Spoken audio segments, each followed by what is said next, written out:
My name is Martin Matter, and I'm with Witness War. It is July 23rd, 2013. I'm in Savannah, Georgia with Richard Lewis, who served in the 8th Air Force, 493rd Brigade in Europe during World War II, and fought in the Korean War as well. How are you doing today, sir? Very good. Glad to hear it. I'd like to start off with where are you from originally? I was born in Kansas, and a little town, Kansas City, Kansas. When I was 3 years old, my dad worked for Shell Oil Company, and they transferred him to Wood River, Illinois, which is about 20 miles outside of St. Louis, just across the Mississippi River. And I went to school there until I was 15, and then he bought a Western auto store and moved down to southeast Missouri, and that's where I call home.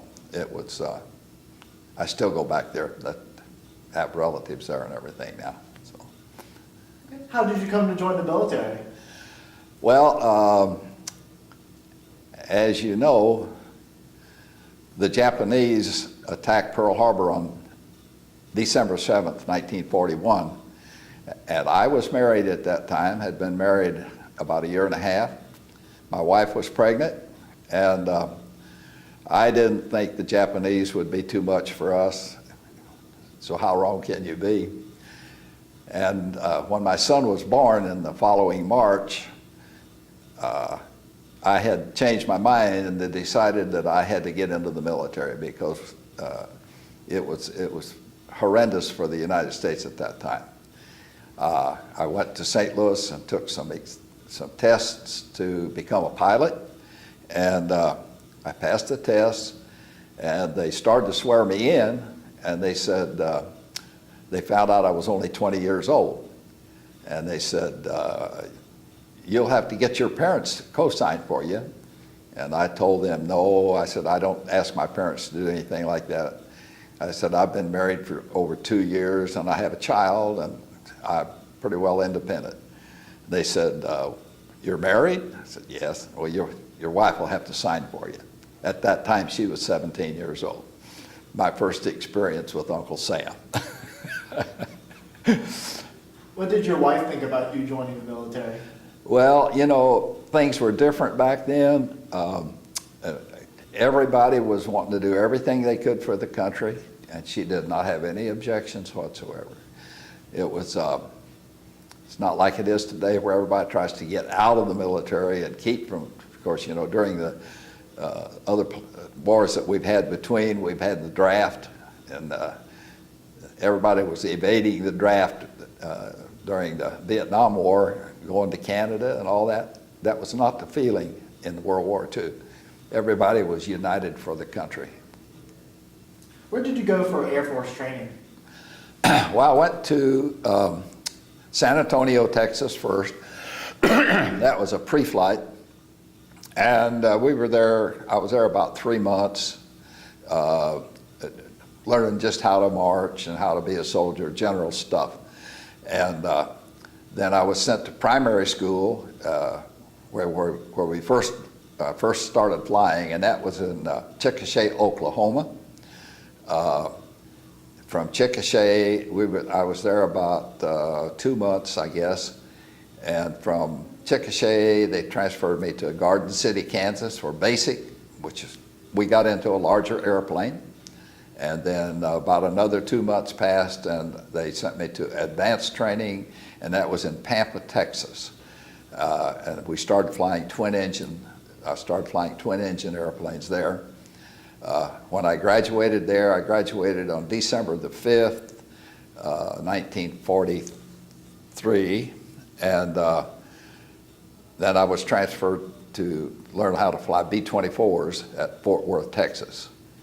And I was there about 90 days and learned everything I could learn about a B-24, and none of it was good.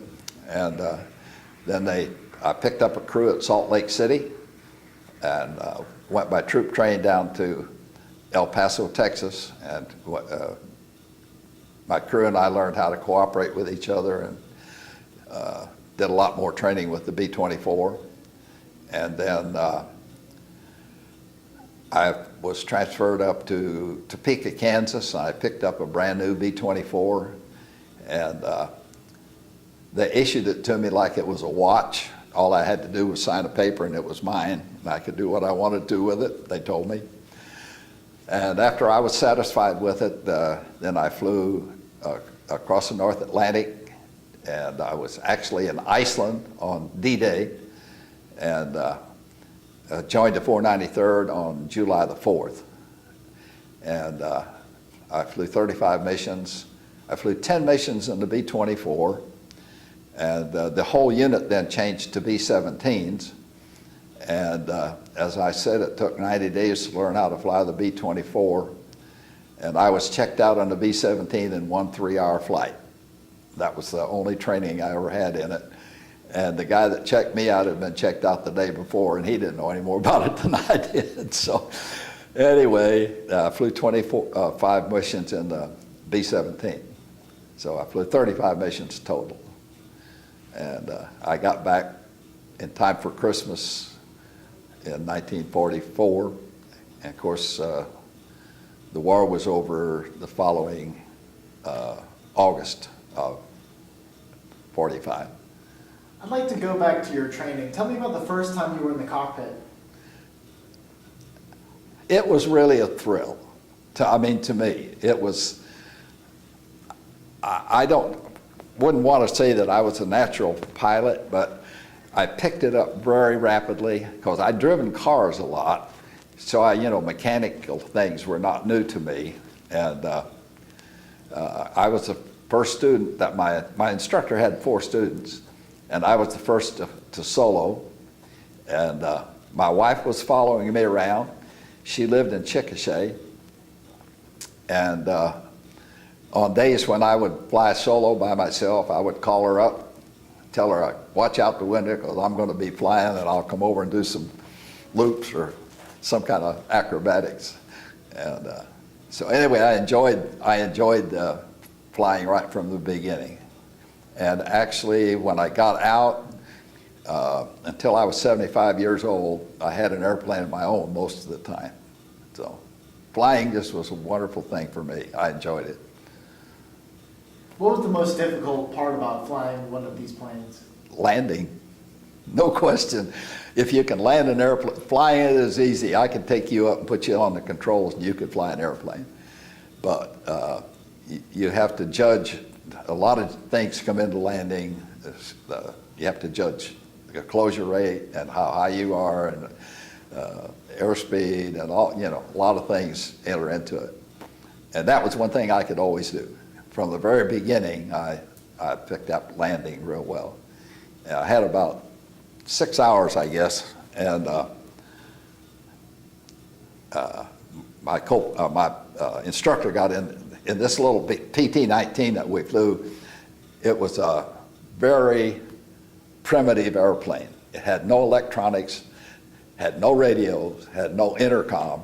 It didn't even have a starter on the engine. They had to get out with a crank and crank it to start it. And for him to talk to me from the back cockpit to the front cockpit, they had a little tube, a hollow tube of rubber that went up from his back seat to mine and fastened into a helmet that I had, and the little rubber tubes went on above each ear, and he could talk into that, and the sound would come through that hollow tube into my ears. So anyway, we took off, and we had an auxiliary field where we practiced landings. And so he told me to go over there and shoot a landing, which I did. And there was a place in the middle that had a little platform for the instructors, if they soloed their pilots, they could stand there and watch them. And so he had me taxi over there, and he just climbed out of the airplane, and he said, it's your airplane. He said, you go shoot some landings. And, at first you don't really believe that. You taxi down and you turn and you give it the throttle and you lift off the ground and you think, oh my goodness, this is my airplane. And so anyway, I shot 3 landings, and from then on he flew with me occasionally, but not too often. How were you transported to Europe, and how long did you train for? How long? What? How long did you train for before you were shipped to Europe? About 9 months, I would say, whole total time. Well, wasn't even that long, because I started flying a B-24 in January of '44, and I on D-Day, which was June the 6th, I was in Iceland on my way over there. So it was maybe about 6 months, really. And you were shipped to Iceland or England? Well, I was just stopping at Iceland to refuel. And also, it was June the 6th, and they had delayed the invasion a few days. Originally, it was supposed to be on June the 4th, and the weather was terrible, and so they had to put it off for a couple of days. Then they found a break in that weather, just long enough, a one-day break, really, and that's when they made the invasion. And I was in Iceland waiting for that bad weather to clear out so I could go on over to England. And so it was a few days even after June the 6th before I got there. How were you briefed before D-Day? How what now? How were you briefed before D-Day? We didn't even know that D-Day was coming. And it was a surprise when we heard that. Well, you know, we knew eventually we were going to invade Europe, but the date was never put out anywhere. It was, as far as we were concerned, it was a total secret. And we heard about it then after the fact. We didn't know before they invaded that they were going to. How long were you stationed in Iceland for refueling? In Iceland? Mm-hmm. Oh, I wasn't stationed there at all. I was just there about maybe 6 days, something like that. And then you flew and then, to Normandy? Then I flew from there over to Wales and turned my airplane in for them to take wherever they wanted it. And actually, I don't know why, but they sent me to Ireland for 2 weeks, and we didn't have anything to do. We had no calisthenics. We had no schooling. We were just in Ireland. And then why, I can't ever tell you. I don't know. But then finally, I guess they were just figuring out where they were going to put us. And then they, on the 4th of July, I was on a train in England going to the 493rd Bomb Group. So during your time, this was the 8th Air Force, correct? This was what? This was in the 8th Air Force before you yeah, came oh to yeah, the 493rd? yeah. This the 493rd. The 8th Air Force was divided into 3 divisions. The 1st Division was all B-17s. 2nd Division was all B-24s. And the 3rd Division was mixed. And the 493rd was the last group to be activated, and they were put in the 3rd Division. But they were having much heavier losses in the B-24s than they were in the B-17s. And so it was a much harder airplane to fly. It wouldn't go up as high. The total time that I flew 10 missions. And in that 10 missions, we never got over 22,000 feet. B-17, even at that altitude, the airplane was mushy to fly. B-17, you could go up to 30. We actually went up to 30,000 feet on one mission to get over a front. And it was still flying real good. It was a much better flying airplane than the B-24. Why was that? I think it was because of the wing. Everybody bragged about the B-24, and they had what they called a Davis airfoil. It was a long, slender wing. The B-24 wing was real heavy built. It was actually it was 3 foot from top to bottom, right at the fuselage where it fastened on the fuselage. It was 3 foot thick. I don't think the B-24 wing was over 2 foot thick anywhere. It was very, very limber. I could get out on the tip of a wing, B-24 wing, and do if you're on a diving board, I could get out there and start going it up and down, and I could make it move 2 feet without any problem just by springing it up and down. When you sat in the cockpit at night and you're on the ground, you couldn't see the lights on the end of the wing. But when you got in the air, you could see them real plain because the wing bent up. Now, my opinion of the B-24 is so bad, I hate to even talk about it because I hated the thing. It was very hard to fly. It had no, of course, there was no power on it. Like airplanes today, you know, everything's power and the guy can just move it any which way he wants to. That airplane was miserable to fly. B-17 was very nice to fly. Just, I can't tell you why. I just, you know, design was the whole reason. Well, here's one thing. The B-24 had a twin tail, which meant it had a rudder on each side of the airplane, on the end, outside end of the horizontal stabilizer. If you lost engines, like if you lost an engine on the left side of the airplane, that left side of the tail no longer worked as good because the flow of air over it was not as good.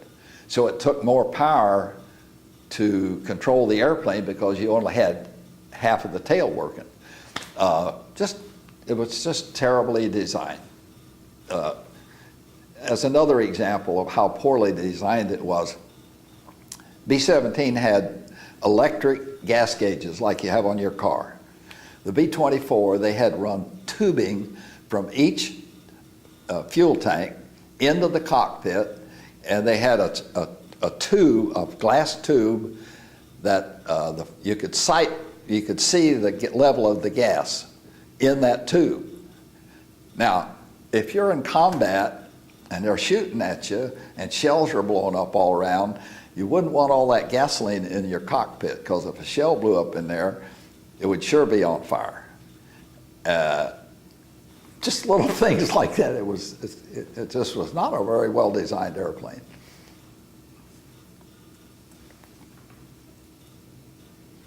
What was the worst thing you ever encountered on a mission in the European theater? Well, my 10th mission, I had a lot of things happen that some of them were my own fault. But we were on the bomb run, and the number 2 engine quit. And it just quit running. Now, I was telling you about the gas gauges. We never knew in the B-24 how much gas we had. We had no way of knowing. But it acted to me like that engine was starving of fuel, because it just quit running. And so I thought, well, maybe it's got a vapor lock. So I told my flight engineer, and this is where I made a mistake. I said, we had in the bottom of each one of these gas fuel tanks, we had a booster pump. And it would pump, it was like a fuel pump, and it would pump gasoline, increase the pressure to the engines. So I told him, I said, use the booster pump on number 1 tank and see if we can get that number 2 to run. Well, he tried that, and number 1 quit. So I feathered number 2, and I knew it was a vapor lock on number 1. So I told him, I said, use the booster pumps on number 3 and number 4 and try to break that vapor lock on number 1. And he did, and number 3 and number 4 quit. So I had no engines. It gets very quiet. And of course, I'm losing altitude all this time. So anyway, he was smart enough to put all the booster pumps back to the same tank to the same engine. And we got 3 and 4 to run, and I couldn't ever get number 1 to run again. And so I had to feather both. I had number 1 and number 2 feathered, and then all the power's on one side. And in order to fly the airplane, my co-pilot and I both had to lock our knees and push the rudder all the way as far as we could push it in, and still the wheel was turned up about 1/4 of the way to hold that wing up, and we were still losing the altitude. We lost 9,000 feet between where this happened and back to England. But that was the worst mission that I had. It was, that was my 10th mission, And 2 or 3 days later, I got in the B-17, and the guy that was with me, I said, "Do you care what I do?" And he said, "No, I don't care." So I feathered number 1 and number 2, put some trim tab in it, and it flew straight and level without any effort. That was how much better the B-17 was. So. After your engine started failing, what did you think was going to happen? Did you think you would make it up? Well, I was thinking I might have to bail out, and I didn't want to bail out.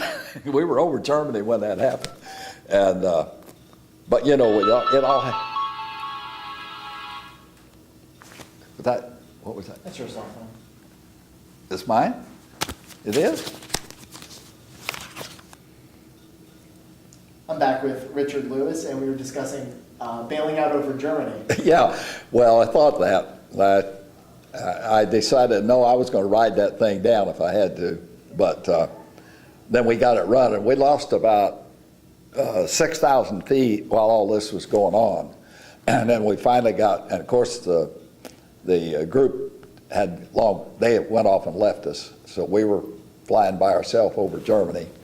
And so I called, we had a fighter on our radio. We could tune in the fighter group, and I called for fighter support. And first one I had come in was a P-47. He flew with me for a little while, and he was running low on gasoline because I was flying real slow. I had slowed down about 25 miles an hour, and that was the best I could do.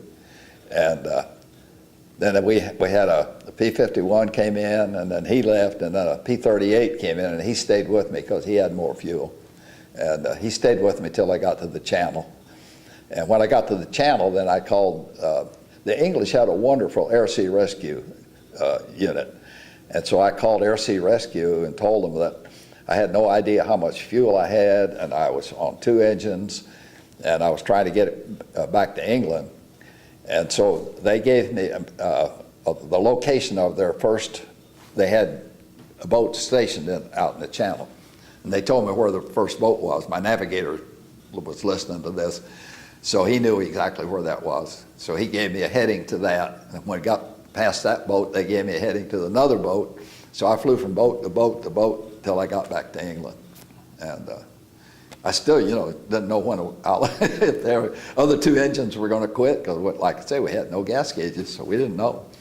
But anyway, we made it back to our base and landed safely. So. What did you do first thing when you got off that plane? Cussed it.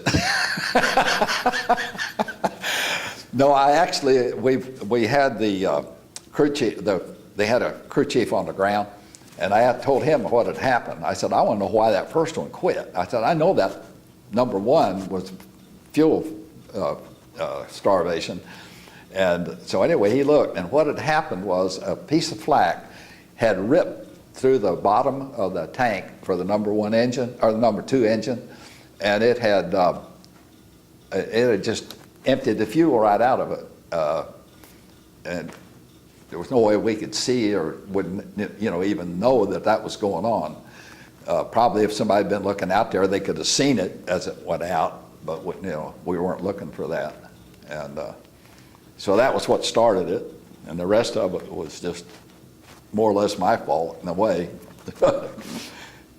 Anyway, I got them back. That was the important thing. Speaking of flak, how did you fly to avoid being hit by flak? We couldn't avoid it.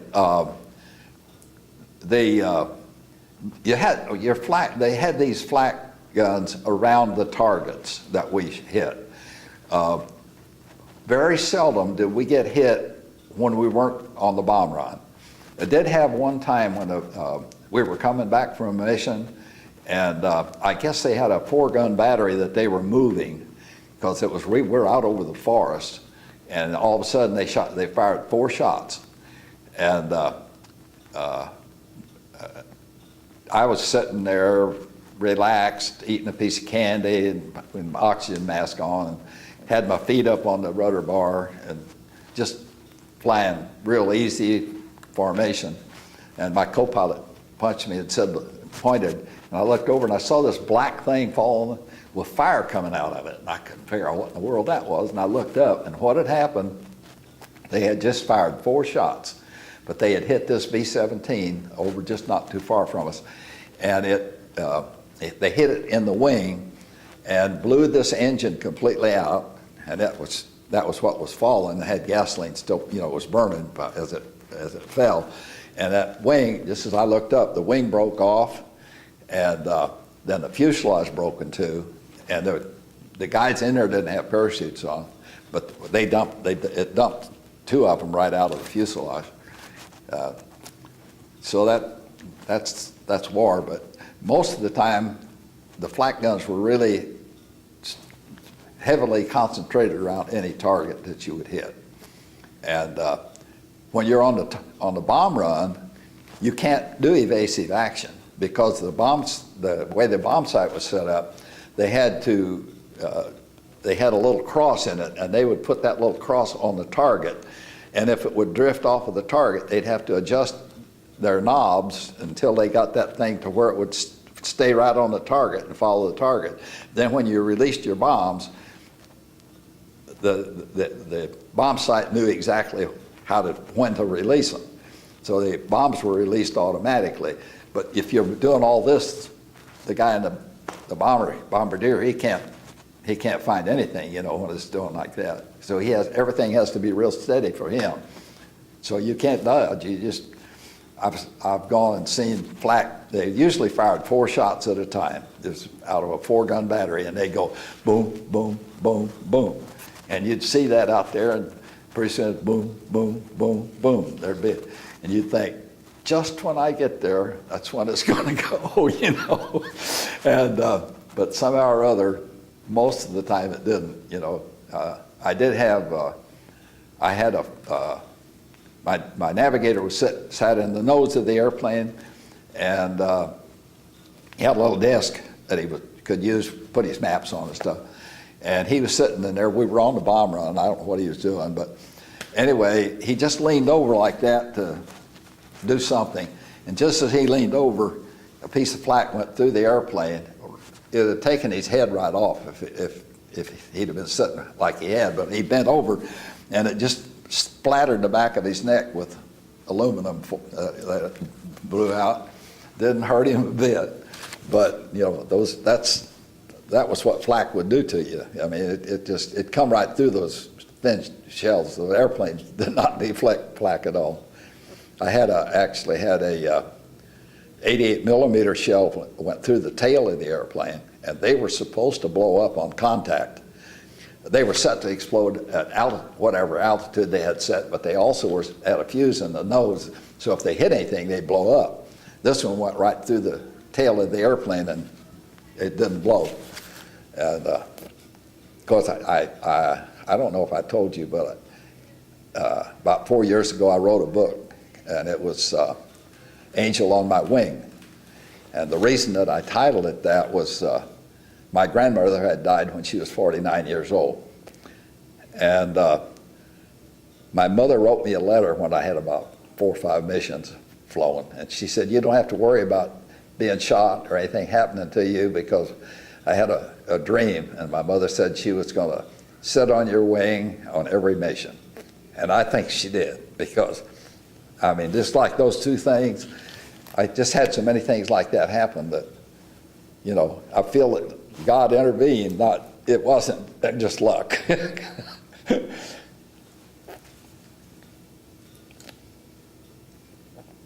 What scared you the most about flying over a target? Was it the flak? Was it something on your plane going wrong? We were more fearful of the flak. We had fuel. They figured every mission, we always had enough fuel to get back. And so you didn't think you were going to run out of fuel. The big thing was just being shot at. And if you went over Germany, they would shoot at you. I don't know of any mission I flew over Germany where we didn't get shot at. And they were, even though they couldn't see you, a lot of times we'd be flying over an undercast. they would have airplanes come up and fly alongside of us and tell them what our altitude was. Even we had the way we messed up their radar was we had pieces of tinfoil in a bundle, and they were about that long, and they were cut to the right length to mess up the